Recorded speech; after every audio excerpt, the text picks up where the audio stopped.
Indépendance totale. 7h, 10h sur Radio Courtoisie, ligne droite, Corentin Périgny. Bonjour Laurent Dandrieux. Bonjour Corentin.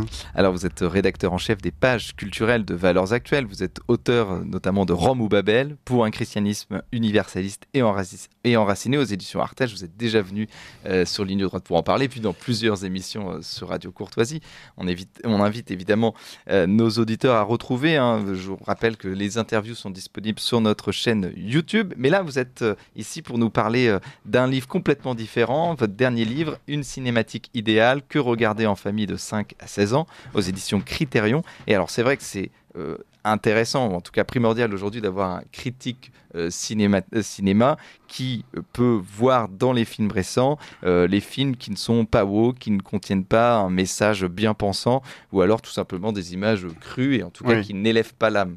C'est vrai que c'est un vrai défi pour les parents de trouver quelque chose qui intéresse leurs enfants et qui en même temps ne soit pas contraire aux valeurs qu'ils cherchent à transmettre et qui ne blesse pas la sensibilité de leurs enfants. Et donc c'est vraiment une question que les parents se posent en permanence, en tout cas ceux qui s'intéressent au cinéma. Et donc on a voulu faire ce livre pour tout simplement comme un guide pratique pour les aider à choisir des films qui effectivement non seulement ne heurtent pas, ne blessent pas leurs enfants, mais en même temps puissent les amener à réfléchir, à avoir des débats sur des sujets de société, sur des dilemmes moraux, qui mettent en valeur certains principes, certaines vertus.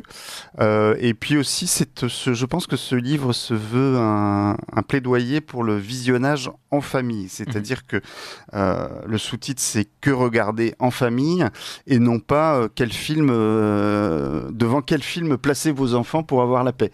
Je pense que c'est très, très, très important. Malheureusement, ça se perd un peu avec le numérique où chacun a tendance de plus en plus à regarder son écran dans son coin, mais je pense que le visionnage en famille est vraiment un moment très important, d'abord pour cimenter un peu l'unité familiale, parce que ça crée une culture commune avec des références communes, et puis aussi parce que ça crée un espace de dialogue, de débat, et d'éducation aussi, parce que quand les parents sont en train de regarder un film avec leurs enfants, eh bien ils peuvent attirer leur attention sur la façon dont le récit est construit, la façon dont l'image guide la réflexion, dont l'image éventuellement déforme aussi la réflexion.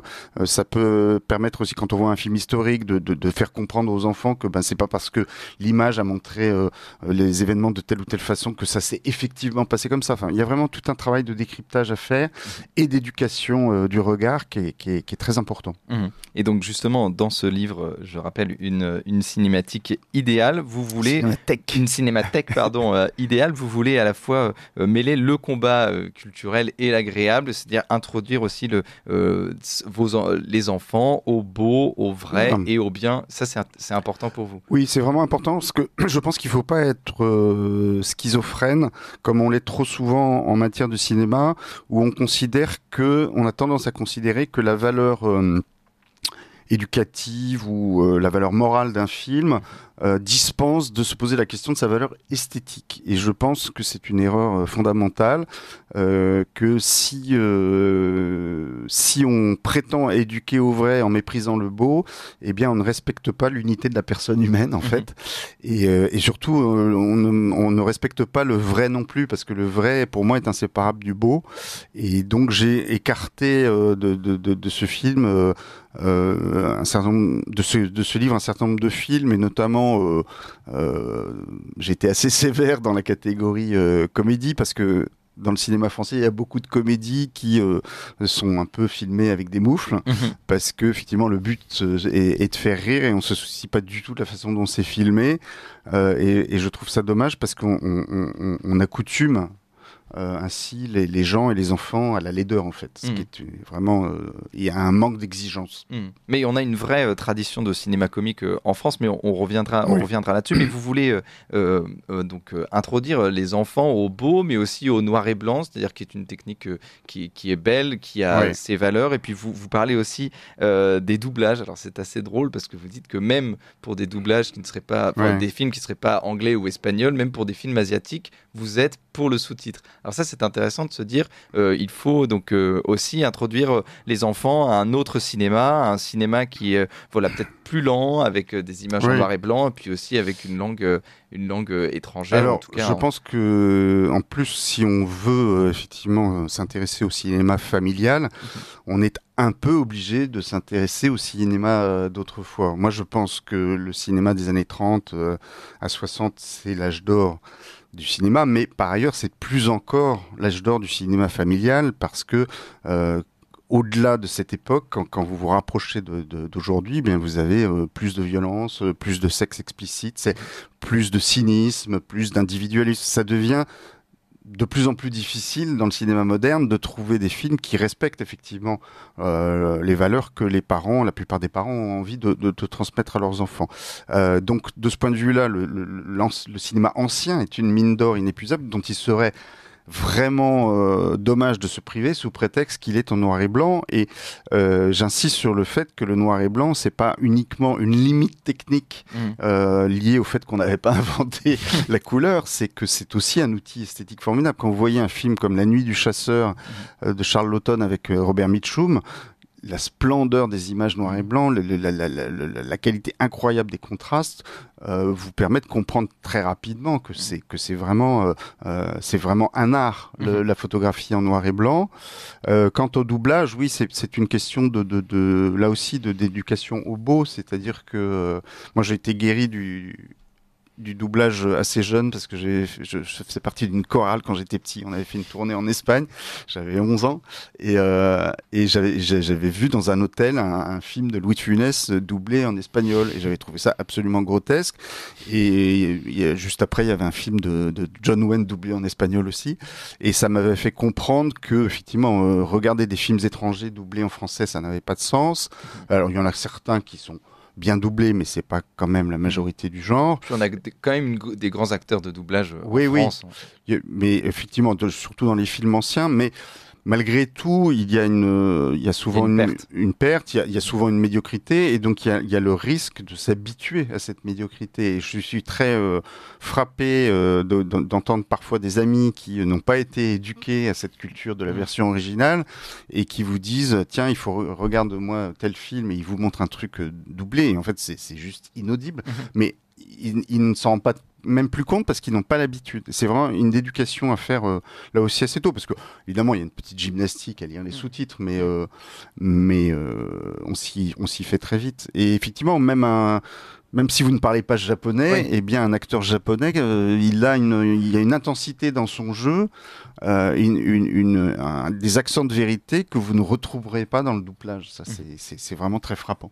Alors, vous parlez aussi du cinéma politisé, du cinéma policé. Et puis, donc, le cinéma, c'était aussi la fabrique de modèles, la fabrique de héros.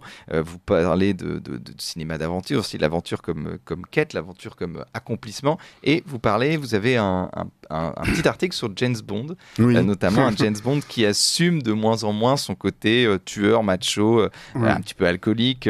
Et aujourd'hui, on essaye de lui donner des failles, pour lui donner une crédibilité. Pour lui donner du sérieux. Du sérieux. C'est assez révélateur, en tout cas, James Bond, qui est la plus grande saga cinématographique, je crois.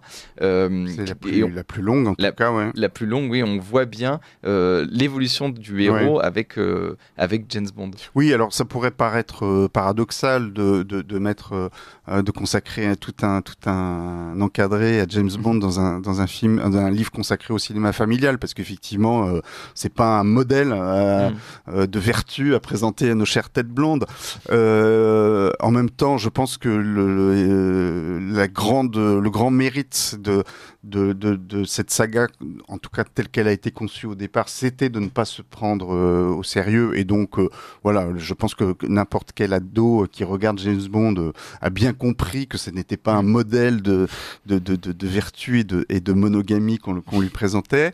Et puis je trouve que cette qualité-là, finalement, se renforce avec les ans parce que le monde dans lequel nous vivons, et le cinéma en particulier, est vraiment saisi par l'esprit de sérieux. Et effectivement, quand vous voyez par exemple la trilogie consacrée par Christopher Nolan à Batman, voilà, c'est quand même un type qui a un costume moulant où il met son slip par-dessus son pantalon.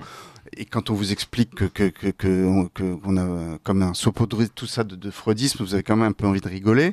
Et je trouve que James Bond, en tout cas dans sa version antérieure, est un pied de nez à cet esprit de sérieux et à l'hygiénisme qui devient absolument dominant et au puritanisme qui devient dominant dans le cinéma d'aujourd'hui. Alors qu'il y a des héros, donc on va en parler, des héros avec notamment, moi j'ai le souvenir de Cartouche avec Belmondo, Philippe de Broca. Il y a évidemment Indiana Jones, il y a aussi tous les romans de KPDP qui sont adaptés avec les mousquetaires. Tout ça, c'est la fabrique du héros. En tout cas, un petit garçon peut s'identifier comme ça à ces héros dans des films et lui permettre de grandir et de s'élever. Je pense qu'effectivement, c'est un des intérêts que les plus jeunes peuvent prendre au cinéma, c'est l'exaltation des vertus chevaleresques, des valeurs de courage, des valeurs d'audace, des valeurs de sacrifice. Après, j'ai pas voulu non plus faire un guide du cinéma édifiant, c'est-à-dire que l'éducation, c'est aussi, et le fait de grandir, c'est aussi de prendre conscience que tout n'est pas rose et qu'il y a des choses compliquées dans la vie et qu'il y a des choix moraux à faire.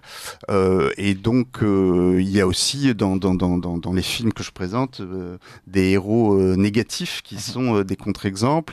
Le western m'intéresse beaucoup pour ça parce que moi, j'étais quand j'étais petit, j'étais assez ennuyé par le western. Je le résumais à de stériles échanges de coups de feu, ce que le western peut être parfois.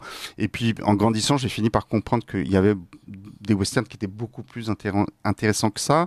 Et notamment, il y a énormément de western où vous voyez un personnage un peu hanté par son passé et donc obsédé par l'idée de la vengeance. Et donc il y a toute une réflexion sur la stérilité de la vengeance qui est souvent très très intéressante dans le western et aussi sur l'impasse de la violence. Et donc c'est aussi intéressant de voir des films avec non pas des héros mais des personnages principaux qui sont dans des impasses, qui ont fait des mauvais choix et quand le film vous montre de façon très incarnée que ces choix sont une impasse, c'est aussi très utile pour l'éducation parce que voilà, ça permet d'incarner des choix moraux, des dilemmes, des choix moraux. Et qui te permettent de grandir parce que je rappelle votre livre Une cinématique idéale, c'est en fonction des âges. Donc en fonction des âges, vous dites ça c'est parfait pour plus de 8 ans, ça c'est mieux pour plus de 14 ans. Donc il peut y avoir des films violents et avec des héros qui ne sont pas tout roses mais qui permettent évidemment de faire évoluer, de faire effectivement grandir. c'est le grand défi de tout éducateur, c'est à la fois respecter une forme d'innocence enfantine et petit à petit ouvrir cette innocence à la complexité du monde et à sa difficulté. Et donc il faut effectivement graduer suivant les âges. Alors j'avoue que c'est une des choses qui a été le plus difficile à faire en écrivant cette cinémathèque idéale, ça a été d'attribuer un âge minimal pour chaque film. Je me suis entouré de pas mal de conseils pour ce faire, mais mes conseils n'étaient pas tous d'accord entre eux parce que voilà, ce ne sont évidemment que des suggestions parce que chaque famille a ses propres critères, chaque famille a ses propres niveaux d'exposition aux images et de tolérance à un certain degré de violence par exemple, et puis même au sein d'une même fratrie, eh bien tous les enfants n'ont pas la même, déjà ils n'ont pas le même âge par définition, mais en plus ils n'ont pas la même sensibilité, donc il y a des enfants qui nécessiteront d'être plus protégés, d'autres qui sont plus à même de voir des choses un peu plus complexes et ambiguës. Les plus petits peuvent voir des films avec les plus grands, bien plus jeunes que les plus grands en question. Ça, alors en fait, moi j'ai choisi aussi j'ai classé les films par âge à partir de 8 ans, 12 ans, 14 ans. Et j'ai fait le choix de ne pas donner l'âge auquel l'enfant est forcément à même de comprendre tout ce qui se passe dans le film et d'en saisir tous les enjeux et toute la complexité, mais plutôt l'âge à partir duquel il peut le voir en s'y intéressant et sans dommage pour lui, et en s'agrégeant éventuellement au reste de la famille plus âgée, qui lui est peut-être plus en âge de tout comprendre. Mais moi, c'est l'expérience que j'ai eue en tant qu'enfant. J'avais des parents qui étaient assez libéraux pour ça, et on me laissait regarder les films avec les grands, pas toujours évidemment, hein. Il y a des fois on me demandait de sortir, mais et parfois effectivement on me laissait regarder des films auxquels je ne comprenais pas tout, mais qui n'étaient pas nuisibles pour autant, et j'avais ce que j'en comprenais suffisait à mon plaisir.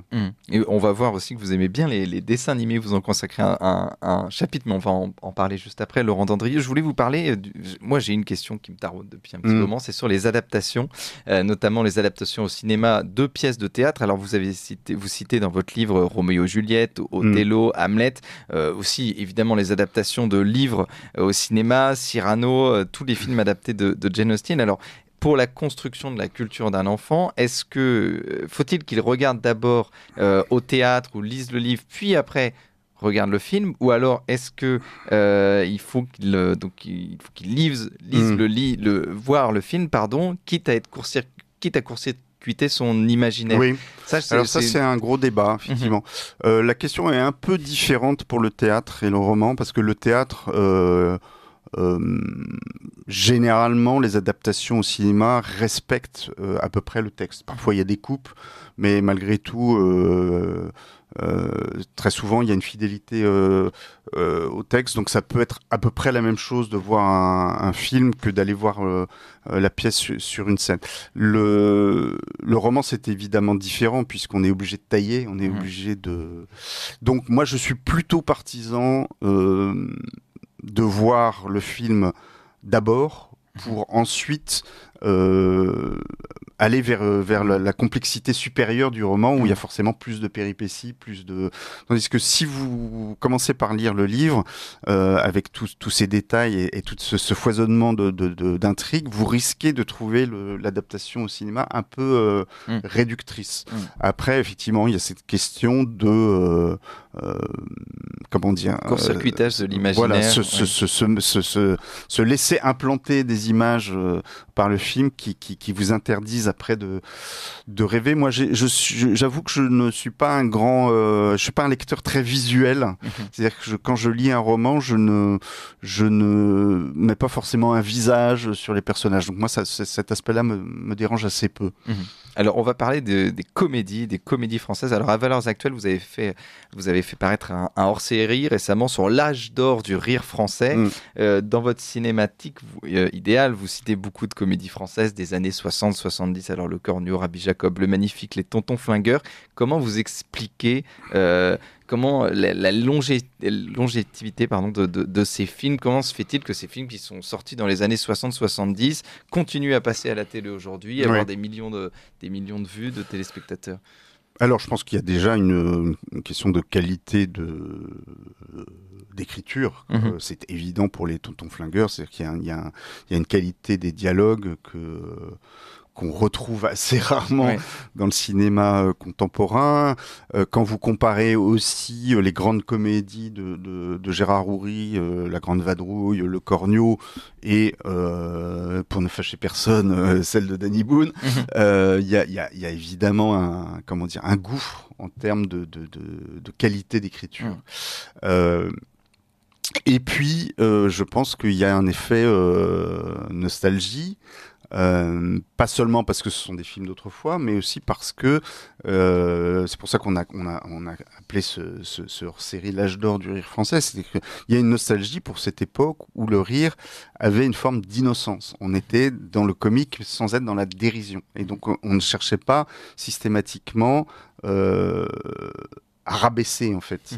Ce que je trouve frappant dans le comique aujourd'hui, c'est que très souvent on vous fait rire des personnages et contre les personnages. On les trouve ridicules, on les trouve un peu grotesques, voire déplaisants. Moi, je suis pas un grand fanatique de la troupe du Splendide à cause de ça. Le Père Noël est une ordure, Les Bronzés et tout ça. Ce sont des films qui ont leur qualité, évidemment, mais on sort de là un peu avec l'idée que l'humanité est un peu moche, médiocre, que tout le monde est un peu pas très reluisant, et finalement on sort de là un peu sali. Je trouve que, pour reprendre un mot cher à Bourvil, le comique d'autrefois avait beaucoup plus facilement une forme de tendresse pour les personnages, et on pouvait montrer leur côté un peu dérisoire, leur côté un peu ridicule, tout en les rendant extrêmement attachants. Et en tout cas, il n'y avait pas cette volonté d'insister sur le côté un peu dérisoire de l'existence. Et je trouve que ce comique d'autrefois vous élève beaucoup plus que le comique d'aujourd'hui, qui effectivement a tendance à avoir une vision de l'humanité qui est pas très reluisante. Parce que les Français adorent les comédies françaises. En tout cas, ce sont les films qui cartonnent au box-office encore aujourd'hui. Ce ne sont pas les films d'auteur. Et d'ailleurs, les films d'auteur peuvent exister parce qu'il y a ces grosses comédies françaises qui cartonnent avec une tête d'affiche. Après, il y a aussi de tout. Oui. Il y a aussi des exceptions, bien évidemment, mais c'est vrai que en tout cas, le CNC existe grâce aux comédies françaises populaires. La plupart des spectateurs vont au cinéma plutôt pour se divertir et se changer les idées, et que de ce point de vue-là, la comédie est irremplaçable, comme Pagnol l'a très bien montré autrefois dans le Spoons.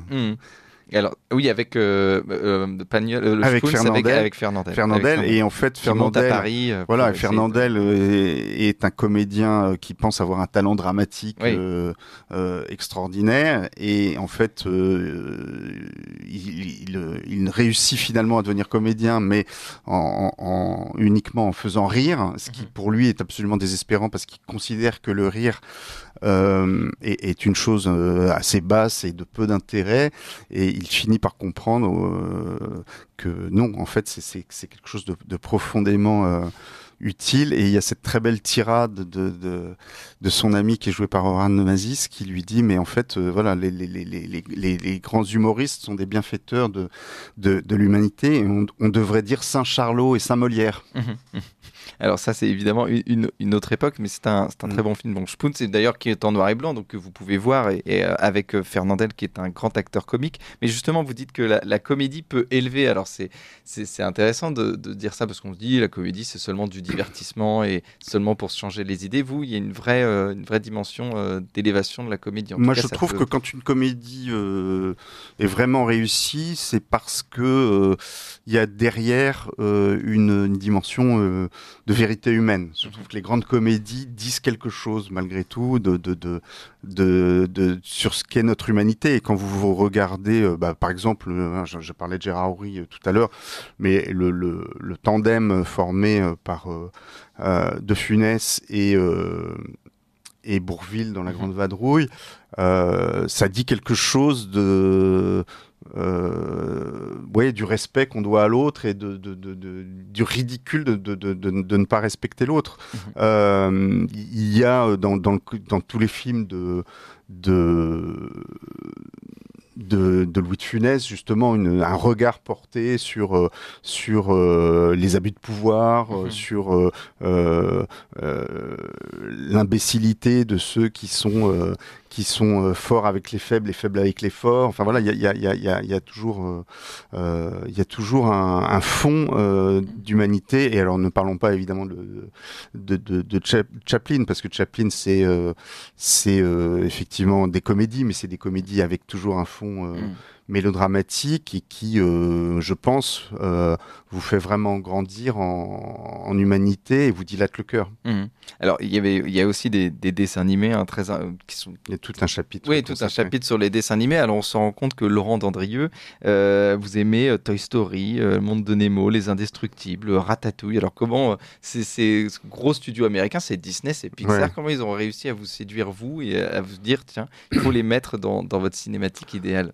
Alors déjà, moi, au départ, en tant que critique de cinéma, bien, je suis tenu d'aller voir toutes sortes de films et de critiquer toutes sortes de films, donc les dessins animés également. Et c'est vrai que moi, quand j'étais simplement, avant d'être critique, quand j'étais spectateur payant, c'est vrai que ça ne me venait pas à l'idée d'aller voir des dessins animés, et notamment des dessins animés à destination d'un public plutôt enfantin. Et en fait, je me suis rendu compte que j'avais tort, parce qu'on peut même en tant qu'adulte y prendre un grand plaisir. C'est souvent, effectivement, en tout cas ceux que j'ai retenus dans ce livre, il y a souvent des qualités d'écriture, des qualités d'invention assez extraordinaires. Et puis je pense que c'est comment dire, ce sont voir un dessin animé de temps en temps, c'est une espèce de petite piqûre de rappel qui réveille l'esprit d'enfance qui trop souvent sommeille en nous alors qu'elle ne devrait pas sommeiller en fait. L'esprit d'enfance, je pense que c'est bien de le réactiver de temps en temps et de se souvenir qu'il est là parce que c'est précieux, c'est ce que disent les Écritures. Vous n'arriverez pas au royaume des cieux si vous n'êtes pas comme des petits enfants. Et donc il y a une forme d'innocence et d'esprit d'enfance à préserver en soi, et je pense que les dessins animés pour ça sont pas mal. Et il y en a certains qui sont bien plus profonds même que ce qu'ils peuvent paraître, en tout cas quand on les regarde quand on a 5-6 ans. Je pense notamment à Toy Story, oui. Je pense à tout ça, qui ont une dimension plus philosophique, en tout cas il y a des choses intéressantes à chercher qui peuvent nous faire penser à des choses. C'est vrai que Toy Story est assez intéressant pour ça, parce qu'il y a vraiment beaucoup de degrés de lecture, et ça, c'est très utile aux plus petits pour comprendre par exemple comment dire, la nécessité du lâcher prise à certains moments de leur existence, mais on peut y voir aussi, et je crois que c'est Richard de Sèze qui m'avait mis sur cette piste, on peut y voir aussi une métaphore des rapports de l'homme avec son créateur. Donc il y a effectivement des niveaux de lecture très différents et très riches. Et justement, vous parlez de rapport de l'homme du créateur avec sa créature, et il y a des films fantastiques ou alors des films grand public, des gros studios hollywoodiens, alors qui ne sont pas ouvertement chrétiens, mais qui pour vous sont pétris de culture chrétienne. Vous parlez notamment de Star Wars, d'Harry Potter, de Narnia. Alors Le Seigneur des Anneaux, c'est plus connu, mais il y a donc dans ces films qu'on pourrait penser légers, finalement une dimension chrétienne qui peut élever l'âme et élever les spectateurs de ces films. Oui, je pense que c'est souvent frappant dans le cinéma hollywoodien, parce que la société américaine, et notamment jusque dans les années 50-60, était encore très très fortement imprégné de religiosité et de christianisme. J'aime bien aussi le western pour cette raison-là, c'est-à-dire que le western, ça se passe donc généralement au 19e siècle, et ça met en scène des personnages qui sont façonnés par leur familiarité avec la Bible, qui sont capables de citer des passages des Écritures par cœur pendant des heures. Et puis il y a vraiment souvent une dimension chrétienne assez intéressante, y compris dans des films qui n'ont rien à voir avec ça. Alors l'exemple le plus frappant, c'est un western de John Ford qui s'appelle Le Fils du désert, qui est vraiment une transposition dans une histoire profane de l'histoire des rois mages. Et puis vous avez aussi un film noir comme comme Sur les quais de Kazan, qui est donc une histoire de comment une mafia règne sur les docks en terrorisant tout le monde. Et au cœur de ce film, vous avez un personnage de prêtre qui, sur le cadavre d'un type qui vient d'être assassiné par cette mafia, improvise un sermon qui est absolument incroyable, qui est moi peut-être le plus beau sermon que j'ai jamais entendu de ma vie. Et donc voilà, vous avez comme ça des pépites des petites pépites de chrétienté qui vont se nicher dans les endroits les plus inattendus. Merci beaucoup Laurent Dandrieux pour votre intervention, pour Merci ce livre, Une cinématique idéale, que regarder en famille de 5 à 16 ans aux éditions Critérion. Une dernière question, 3 films sur une île déserte, ça serait lesquels pour vous? Très compliqué, alors je vais essayer de pas réfléchir trop longtemps. Il faut que ça soit spontané. Voilà, alors je dirais La Nuit du chasseur de Charles Laughton, qui est vraiment un chef-d'œuvre incroyable. Je crois que c'est son seul film, ou alors l'acteur, c'est son seul film. C'est son seul film comme réalisateur. Je dirais Les Enchaînés d'Hitchcock. Et je dirais qu'elle était verte ma vallée de John Ford. Il n'y a pas Bienvenue chez les Ch'tis de Daddy Non, bizarrement. Merci Laurent Dandrieux. Et puis voilà, je rappelle le titre de votre livre, Une cinématique idéale, que regarder en famille de 5 à 16 ans aux éditions Critérion.